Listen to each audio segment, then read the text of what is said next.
నించోకండి. దయచేసి సంయమనం పాటించండి. పోలీస్ శాఖకి సహకరించండి. ఇది మన కార్యక్రమం. దయచేసి అవుట్ సైడ్ ఉన్న వాళ్ళందరూ కూడా ఇక్కడికి గ్యాలరీలోకి రండి ప్లీజ్. ఎవరు కూడా అటు నించోకండి.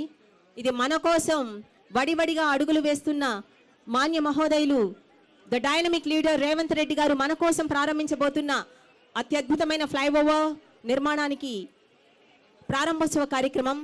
ఇది విజయవంతం చేసుకోవడంలో మనందరి భాగస్వామ్యం ఎంతో ముఖ్యం. Please cooperate, kindly cooperate.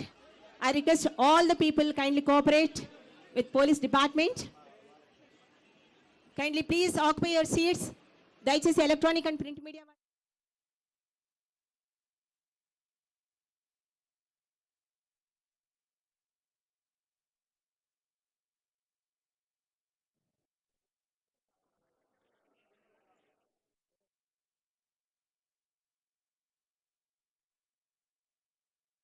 Commissioner of GHMC cordially invites you to the grace of the inaugural ceremony of 6-lane grade separator flyover from Aramghat to Zoo Park under SRGP. ఈ కార్యక్రమానికి విచ్చేసిన మాన్య మహోదయులు రాష్ట్ర ముఖ్యమంత్రి వర్యులు శ్రీ యనుమల రేవంత్ రెడ్డి గారికి సాదరంగా స్వాగతం పలుకుతున్నాం. అలాగే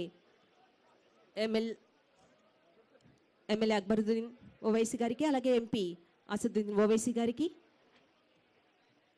గద్వాల్ విజయలక్ష్మి గారు జిహెచ్ఎంసీ అండ్ అందరికీ కూడా అధికారులందరికీ కూడా సాదర స్వాగతం. అలాగే commissioner of GHMC Shri Ilambarthi గారు IAS, managing director Ashok Reddy గారు HMWS and SB, Shri B Krishnaiah గారు chairman BSCPL, Shri B Sandeep గారు డైరెక్టర్ బిఎస్సిపిఎల్, శ్రీ భాస్కర్ రెడ్డి గారు GHMC chief engineer, Shri Datpat GHMC superintendent of engineer and Vem Narender Reddy గారు అడ్వైజర్ టు ఆనరబుల్ సీఎం. అందరి అధికారులకు కూడా జిహెచ్ఎంసీ తరఫున సాదర స్వాగతం పలుకుతున్నాము. ఇక ఏ కార్యక్రమాన్నైనా సరే మనం జ్యోతి ప్రజ్వలన చేసుకుంటాం, అది మన సనాతన ధర్మం. ఈ కార్యక్రమానికి, ఇంత మహత్తర కార్యక్రమానికి, తెలంగాణలోనే 2వ అతిపెద్ద ఫ్లైఓవర్ నిర్మాణంగా రూపుదాల్చబోతున్న ఈ ఫ్లైఓవర్ ప్రారంభోత్సవానికి జ్యోతి ప్రజ్వలన